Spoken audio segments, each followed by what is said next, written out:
আলেম অন্য আলেমকে ওয়াহাবিদের দালাল বলে ফতুয়া দেয়, তাহলে ওয়াহাবি কি সুন্নি বা কি? ভাই সুন্নি মানে কি?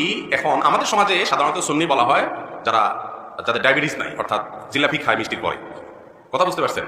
মিষ্টি একটু বেশি খায় আর কি। ধরেন গরজ বদল করতে মিলাদ, দোকানত বদল করতে মিলাদ, তারপরে যে আপনার ছেলে পরীক্ষা পাস করছে মিলাদ, প্রতি কথা কথা মিলাদ। আর মিলাদ মানে মিষ্টি, আর মিষ্টি মানে হলো ডায়াবেটিস মুক্ত।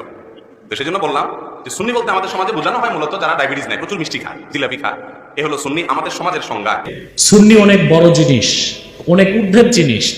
সুন্নি এক কথায় যে সুন্নি সে জান্নাতি।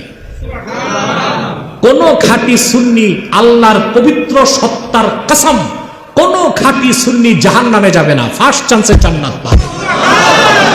আগে হন না সুন্নি, আগে হতে তো হবে। আপনি একটু দাড়ি রাখলেন, একটু টুপি লাগাইলেন, 5 ওয়াক্ত নামাজ পড়লেন, একটু জিকির ফিকির তসবিহ তাহলিল করলেন, সকাল বিকাল একটু মোরাকাবা করলেন, আপনি ভাবলেন আমি সব সুন্নত পালন করে ফেলেছি? না, জীবনের সকল ক্ষেত্রে সুন্নতের অনুসরণ করতে হবে। আমরা কি তা করছি? আমাদের পোশাক আশাক সবার কি সুন্নত তরিকায়? আমাদের লেনদেন ব্যবসা বাণিজ্য কি সুন্নত তরিকায়? আমাদের অর্থ ব্যবস্থা কি সুন্নত তরিকায়? রাজনীতির ক্ষেত্রে কি আমরা সুন্নতকে গ্রহণ করেছি? বরং যারা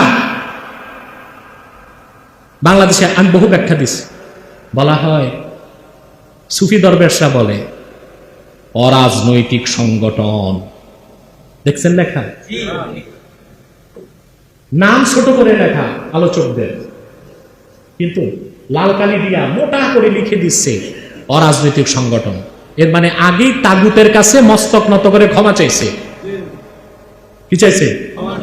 যে আমাদের অরাজনৈতিক, এখানে এনএসআই ডিজিএফআই দরকার নাই, দরকার গোয়েন্দা সংস্থার দরকার নাই। আমাদের কাজকর্ম হচ্ছে আমরা যে কথা বলবো এটা আকাশের উপরে আর মাটির নিচে।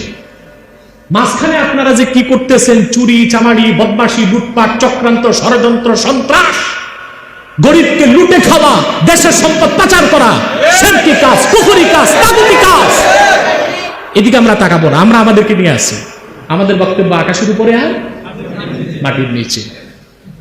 এই জন্য মোটা কালি দিয়ে লিখে দেয় অরাজনৈতিক সংগঠন। আমি বহুবার বলেছি কোন মানুষ রাজনীতির বাইরে থাকতে পারে না।